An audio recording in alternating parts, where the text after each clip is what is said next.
Bayangkan ini, setiap pagi alarm berbunyi, mata terbuka, tapi jiwa masih terpasung. Langkah-langkah mekanis, mandi, berpakaian, menyeruput kopi yang tak lagi terasa. Lalu terjebak di lautan logam bergerak yang disebut macet. Di kantor, jari menari di atas keyboard memenuhi deadline yang esok akan terulang lagi. Pulang, tubuh lelah terhempas di sofa, jempol bergerak otomatis scroll, like, share. Seolah hidup adalah daftar putar yang diputar ulang tanpa akhir. Di suatu tempat, di alam mitos ada seorang pria bernama Sisyphus, terkutuk oleh para dewa untuk menggelindingkan batu raksasa ke puncak gunung, hanya untuk menyaksikannya jatuh kembali berulang-ulang dan selamanya. Sebuah hukuman yang dirancang untuk menghancurkan, bukan hanya tubuh tapi jiwa. Pekerjaan tamat tanpa makna, tanpa akhir, tanpa kemenangan. Tapi bagaimana jika Sisyphus bukan sekadar korban? Bagaimana jika di tengah kekalahan yang tak terelakkan itu, tersembunyi sebuah kemenangan yang hanya bisa dilihat oleh mereka yang berani memandang absurditas wajahnya? Albert Camus, filsuf pemberontak, asal menantang kita untuk membayangkan Sisyphus tersenyum. Dalam esainya yang legendaris, The Myth of Sisyphus, ia mengajak kita menatap jurang sunyi. Tempat makna tak lagi datang dari langit lalu tertawa. Bukan tawa kepasrahan, tapi tawa seorang pemberontak yang sadar di tengah dunia yang bisu, kitalah yang memberi warna. Pada batu-batu yang kita dorong, Anda mungkin tak mendorong batu di neraka, tapi batu Anda bisa berupa tumpukan laporan kantor, jeratan utang, atau kesepian di tengah keramaian digital. Albert Camus berbisik, kau punya kekuatan terakhir yang tak bisa direnggut, memilih bagaimana kamu meresponnya. Bersiaplah, kita akan menelusuri labirin absurditas dan menemukan obor yang meninggi di ujungnya. Di tepian dunia bawah di mana bayang-bayang para arwah meratap, ada seorang pria yang berbeda. Bukan pahlawan dengan pedang berkilat, bukan raja dengan mahkota gemerlap. Ia adalah Sisyphus, sang penipu ulung, si licik yang berani mengecoh para dewa. Tapi di sini di neraka ia tak lagi raja. Ia hanya seorang terhukum dengan batu gunung dan kutukan abadi. Kisahnya dimulai di dunia manusia. Sisyphus, Raja Evira, terkenal cerdik namun ambisius.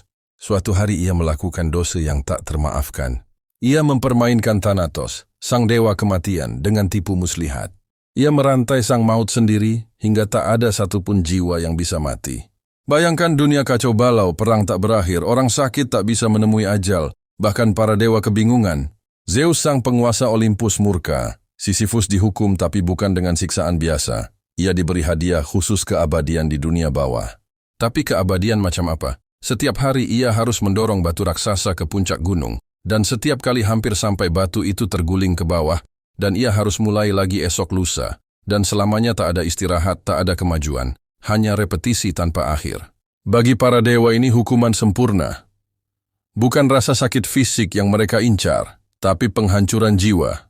Mereka tahu manusia tak takut pada penderitaan, tapi pada kesia-siaan, pada usaha yang tak berarti, pada mimpi yang terus-menerus dihancurkan. Sisyphus menjadi simbol dari setiap kita yang pernah bertanya apa gunanya semua ini. Tapi tunggu, apakah Sisyphus benar-benar korban pasif? Albert Camus mengajak kita melihat sisi lain. Sebelum terkutuk, Sisyphus adalah pemberontak. Ia menolak tunduk pada otoritas dewa, pada hukum alam tentang kematian. Ia adalah manusia pertama yang berteriak tidak pada takdir. Tindakannya mungkin arogan tapi juga heroik, seperti Prometheus yang mencuri api. Sisyphus mencuri harapan, bukan untuk menghapus penderitaan, tapi untuk memilih cara menjalaninya. Tapi pemberontakan punya harga, dan para dewa dalam kemurkaan, mereka merancang hukuman yang jauh lebih kejam dari kematian, membuatnya menyadari kebangkrutan usahanya. Setiap kali batu jatuh, Sisyphus diingatkan, kau tak bisa menang, dunia tak peduli pada usahamu. Inilah neraka eksistensial, terjebak dalam siklus yang kita benci tapi tak bisa keluar. Di sini mitos Sisyphus bukan lagi dongeng Yunani, ia adalah cermin retak kita semua.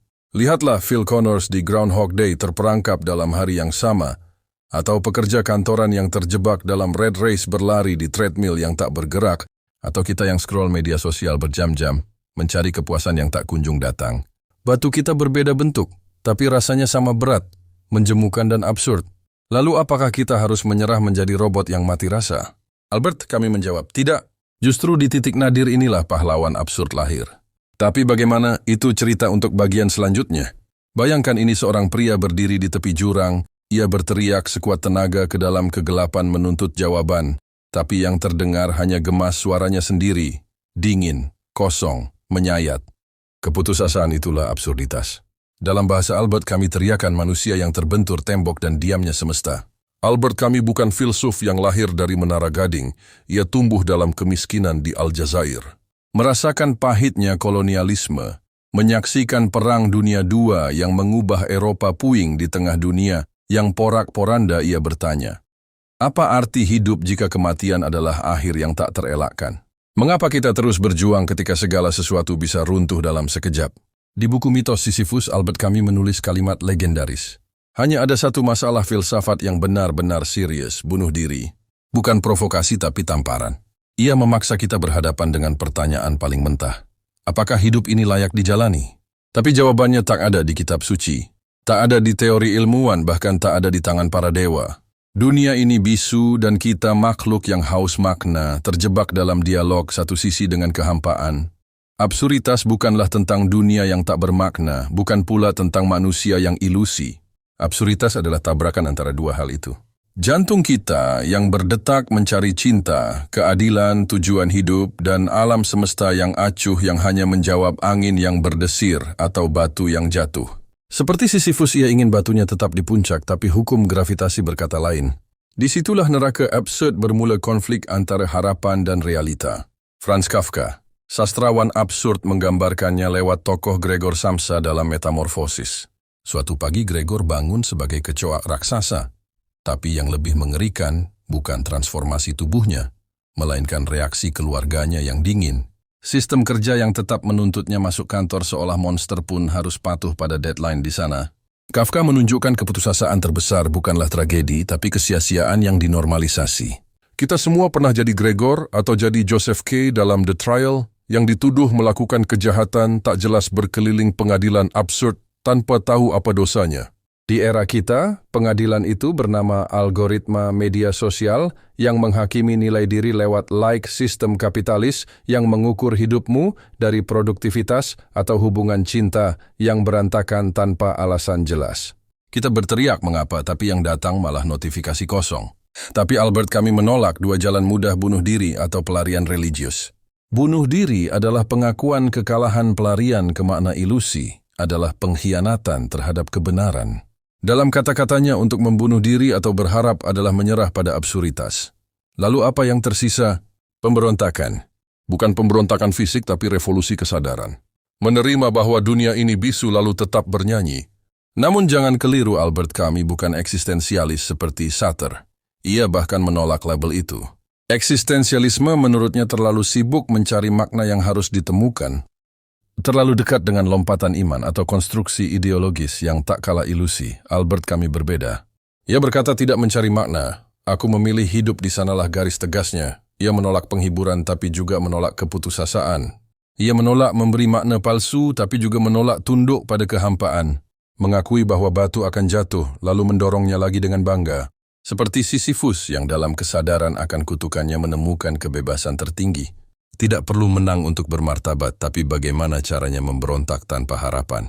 Bagaimana menemukan cahaya di tengah pengakuan akan kegelapan? Jawabannya ada pada 3 pilar filsafat Albert kami. Rahasia yang akan kita bongkar di bagian selanjutnya. Di titik terdalam neraka absurd, Albert kami menemukan percikan api. Bukan api harapan palsu, tapi menyala pemberontakan yang menolak padam. Sisyphus, sang terhukum abadi, tiba-tiba berhenti. Ia melepaskan batu yang berguling ke bawah, tapi bukan untuk menangis. Pembebasan mental melawan mesin pembunuh absurd. Kedua, kebebasan, freedom. Ketika kita menerima bahwa tidak ada skenario ilahi untuk hidup kita, kita justru terbebas. Bebas dari ekspektasi sosial, dogma agama, bahkan tekanan untuk sukses. Albert kami menulis kesadaran akan absurditas adalah langkah pertama menuju kebebasan ini. Bukan kebebasan hedonis, tapi kebebasan eksistensial seperti seniman yang menciptakan kanvas kosong. Dunia tak punya makna sempurna. Kita bisa mencoretkannya dengan warna pilihan kita. Bayangkan seorang ibu tunggal yang bekerja 3 jobs untuk anaknya. Di mata dunia itu kesia-siaan. Tapi bagi kami, selama ia memilih jalan itu dengan kesadaran penuh, bukan karena paksaan atau ilusi, ia adalah Sisyphus yang bebas. Batunya berat, tapi itu batunya sendiri. Ketiga, gairah passion. Pilar terakhir inilah yang mengubah siksaan jadi tarian. Albert kami mendorong kita untuk hidup sebanyak mungkin, bukan dalam durasi, tapi intensitas. Rasakan setiap detik, pahit, manis, pedih, rasakan semua. Lihatlah Frida Kahlo. Tubuhnya remuk oleh kecelakaan. Puluhan operasi rasa sakit, kronis. Tapi ia mengubah penderitaannya menjadi lukisan berdarah-darah yang memukau. Dalam dirinya ia menulis, "Aku minum untuk membenamkan rasa sakitku, tapi sang sialan itu belajar berenang." Sisyphus yang menari dengan batunya menolak jadi korban dan memilih jadi seniman pemberontak. Di sini Albert kami mengajak kita membayangkan Sisyphus yang bahagia bukan karena ia tiba-tiba bisa mengalahkan gravitasi, tapi karena ia menemukan kebanggaan dalam perjuangannya. Setiap dorongan batu adalah pernyataan aku masih ada, aku masih bergerak, aku menolak mati dalam hidup. Seperti yang ia tulis. Perjuangan itu sendiri sudah cukup untuk memenuhi hati manusia. Coba pikirkan, pekerja serabutan yang mengayuh ojek online 12 jam sehari, secara materi hidupnya mungkin sia-sia. Tapi jika ia punya kebanggaan aku menghidupi keluargaku dengan jujur, maka ia telah mengalahkan absurditas. Atau remaja yang depresi yang memilih bangkit dan menulis puisi tentang luka hatinya daripada mengakhiri segalanya. Mereka semua adalah Sisyphus yang mencuri kemenangan dari kekalahan. Albert kami tak menjanjikan surga tapi ia menawarkan sesuatu yang lebih jujur. Keberanian untuk hidup tanpa jaminan batu, kita akan tetap jatuh. Tapi di setiap dorongan ada kesempatan untuk berkata, "Hari ini aku memilih untuk tidak menyerah," dan disitulah kita merdeka. Tapi bagaimana mewujudkannya dalam dunia nyata? Bagaimana menjadi Sisyphus yang tak hanya bertahan tapi berkembang? Jawabannya ada di puncak gunung terakhir kita. Kita hidup di era yang paradoks. Di satu sisi dunia menawarkan segalanya. Karir gemilang, followers ribuan, tubuh ideal, hidup sempurna ala Instagram. Di sisi lain, jutaan orang merasa terasing, terkurung dalam kubikel burnout, utang atau kesepian yang tak terucapkan. Batu kita mungkin bukan batu gunung tapi lebih licin. Algoritma yang menghisap waktu, sistem yang menilai kita sebagai data, atau tuntutan jadi manusia sukses sebelum usia 30 tapi kami tidak datang untuk memberi motivasi kosong semangat kamu pasti bisa. Ia justru berkata memang tidak akan bisa, tapi disitulah letak kemenanganmu. Maksudnya kebahagiaan Sisyphus bukan karena ia menang, tapi karena ia menolak. Dan kita di zaman yang absurd ini punya pilihan yang sama. Contoh satu, bayangkan seorang content creator yang terjebak dalam siklus, yang terus berulang memikirkan ide, memproduksi konten, mengunggah video lalu cemas menunggu engagement, hari ini viral, besok tenggelam. Seperti Sisyphus yang setiap kali berhasil mendekati puncak batunya kembali terguling ke bawah. Tapi kamu akan bertanya apa yang kau lakukan saat batumu menggelinding kembali. Apakah kau menatap layar sambil merasa gagal? Atau kau turun gunung sambil bersenandung lalu mendorong lagi dengan cerita baru? Di sanalah letaknya perbedaan antara korban dan pemberontak. Contoh 2. Kegagalan James Dyson, pencipta vakum legendaris pernah gagal 5,127 kali sebelum menemukan desain yang sempurna. Ya, 5,127 kali batu itu jatuh. Setiap prototipe gagal adalah petunjuk, dan ia akan bertepuk tangan. Inilah Sisyphus yang cerdik. Ia tidak mengubah kutukan itu, tapi ia mengubah caranya memandang batu. Setiap dorongan bukan lagi sekadar tugas, tapi eksperimen. Setiap kegagalan akhir, tapi data bukti bahwa kita sedang hidup, bahwa kita masih mendorong. Dari situlah perjalanan menjadi Sisyphus modern dimulai. Langkah pertama, akui batumu, jangan kabur dengan toxic positivity, jangan pura-pura kuat, katakan yang sebenarnya aku lelah. Ini berat, tapi ini pilihanku. Seperti kata Nelson Mandela, aku tak bisa mengubah hukuman 27 tahunku, tapi aku bisa mengubah cara aku menjalaninya. Satu kalimat tajam. Menjadi bebas adalah menjadi mampu berkata tidak. Kesadaran bukan soal menghindari kenyataan, tapi menerima kutukan dan tetap berdiri di bawah bebannya. Langkah kedua, temukan ritual pemberontakanmu sendiri. Sama seperti Sisyphus yang mungkin menghitung langkah atau bernyanyi saat turun gunung. Kita pun bisa menciptakan makna dari hal-hal kecil yang nyaris tak terlihat. Tulis catatan absurd di kalender kerja rapat dengan alien jam 3. Ubah nama folder tugas jadi misi rahasia menyelamatkan dunia. Rekam suara hujan lalu beri judul Soundtrack Hidupku episode 298. Atau cukup unggah selfie bangun tidur, masih hidup dan masih melawan. Ritual-ritual ini bukan sekadar pengalihan perhatian. Mereka adalah bentuk kesadaran, bentuk kecil dari penolakan terhadap hidup yang mekanis. Langkah ketiga, rayakan dorongan bukan puncak. Kita diajari hanya untuk merayakan hasil promosi views, likes. Tapi kami mengajak kita merayakan perjuangan itu sendiri dan berkata, hari ini aku tetap jujur meski godaan korupsi ada. Atau aku menulis diary walau tak ada yang baca. Atau bahkan aku bertahan. Titik ini bukan kemenangan dunia, tapi di mata kamu disitulah kemenangan paling sejati. Saat jiwa menolak mati hanya karena dunia tidak memberi tepuk tangan. Di film Joker, Arthur Fleck berkata, "Penderitaanku terasa kurang berarti saat dianggap lelucon, tapi kami akan membaliknya. Penderitaanmu bisa berarti saat kau memilih untuk tak menjadikannya lelucon. Batu kita tak akan hilang, tapi di setiap dorongan kita menulis makna dengan marah, dengan tawa, dengan air mata, atau dengan tarian. Jadi pertanyaannya bukan apa arti hidupku, tapi arti apa yang mau ku berikan pada hidupku hari ini." Sisyphus tak butuh jawaban dari dewa.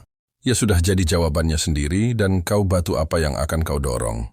Dengan bangga besok di bagian akhir kita akan menyatukan semua puzzle ini, dan mungkin menemukan bahwa kutukan terbesar kita adalah anugerah tersamar. Di suatu hari tahun 1960, Albert Camus tewas dalam kecelakaan mobil. Di tasnya ditemukan naskah belum selesai berjudul The First Man. Kisah tentang pencarian identitas di tengah kekosongan, seolah alam semesta bergeming. Lihatlah, bahkan sang pemberontak absurd pun tak bisa mengalahkan takdir. Tapi justru disitulah kejeniusannya. Kami tidak pernah berjanji kemenangan, ia hanya berbisik. Hidupilah kekalahanmu dengan gagah. Warisan kami bukanlah teori filosofis, tapi senjata mental. Ia meninggalkan kita pisau bedah untuk membedah ilusi dan sekop untuk menggali makna di tanah tandus. Setiap kali kita memilih untuk bangkit setelah gagal, setiap kali kita tertawa di tengah tangis, setiap kali kita menciptakan seni dari luka, kita sedang menulis ulang mitos Sisyphus dengan darah kita sendiri. Kau yang menonton ini dengan segala batu di pundakmu adalah penerus Sisyphus, bukan dewa, bukan budak tapi pencipta nasib batu kantormu, batu depresimu, batu cinta yang bertepuk sebelah tangan. Doronglah, tapi jangan lupa di sela-sela debu batu itu kau bisa menanam bunga. Di setiap langkah turun gunung kau bisa bersenandung. Di setiap tetes keringat kau bisa menulis puisi. Albert mengingatkan kita di tengah musim dingin. Aku akhirnya menemukan bahwa ada musim panas yang tak terkalahkan dalam diriku. Musim panas itu adalah pemberontakan abadi, api yang tak bisa dipadamkan oleh gravitasi algoritma atau rutinitas.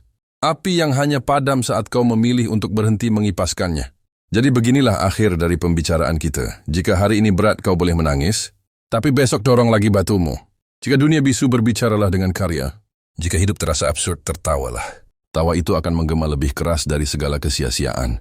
Bagikan di komentar apa satu tindakan kecil yang akan kau lakukan hari ini sebagai Sisyphus yang bahagia, sebuah puisi langkah pertama keluar rumah, atau sekadar bangkit dari kasur dan mandi. Di sini kita tak menghakimi, kita merayakan setiap dorongan batu sekecil apapun, dan ingat para dewa mungkin mengutukmu dengan batu. Tapi hanya kau yang bisa memilih apakah akan menjadikannya kuburan atau panggung menari.